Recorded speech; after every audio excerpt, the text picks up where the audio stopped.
Hi అండి. ఇప్పుడు ఈరోజు మీకు దొండకాయ స్పెషల్ చూపెడతాను. ముందుగా దొండకాయలను ఇలా వాటర్లో కడుక్కొని ముక్కలుగా కట్ చేసుకోవాలి. వంకాయ సోలికి ఎలా కట్ చేసుకుంటామో అలాగా అన్ని ముక్కలుగా కట్ చేసుకొని పక్కన పెట్టుకోవాలి. దొండకాయ గ్రేవీలోకి ఆనియన్ కట్ చేసుకోవాలి. ఆనియన్ కట్ చేసుకొని ఒక టమాటా కట్ చేసి పక్కన పెట్టుకోవాలి. గిన్నె పెట్టుకొని వేడైన తర్వాత ఆయిల్ వేసుకోవాలి. ఇప్పుడు ఇది కొద్దిగానే పడుతుందండి.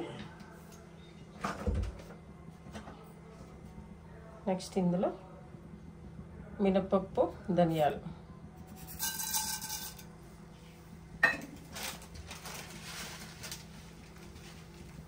జీలకర్ర, ఇప్పుడు ఇందులో ఆనియన్, 2 పచ్చిమిర్చి వేసుకొని వేయించుకోవాలి.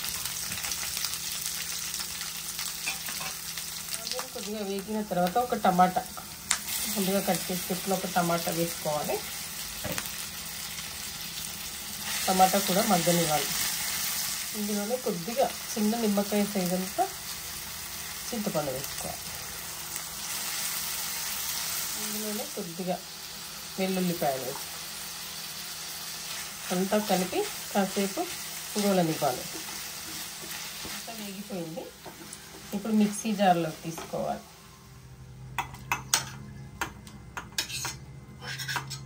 కొద్దిగా చల్లారిన తర్వాత మిక్సీ పట్టుకోవాలి.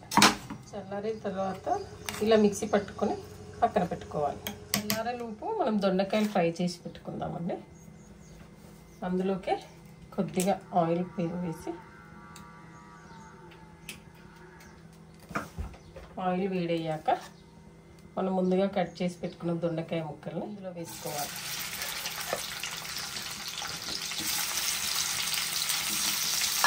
కాసేపు మగ్గనివ్వాలండి. మూత పెట్టుకుందాం. దొండకాయలు వేగిపోయినాయి. ఇప్పుడు ఇందులో కొద్దిగా కరివేపాకు,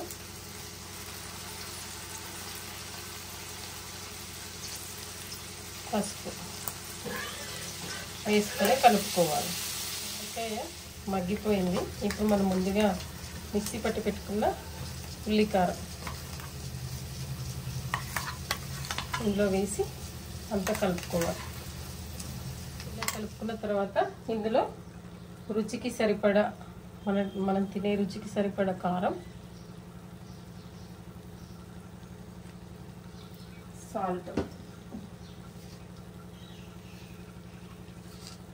వేసుకొని మగ్గనివ్వాలి.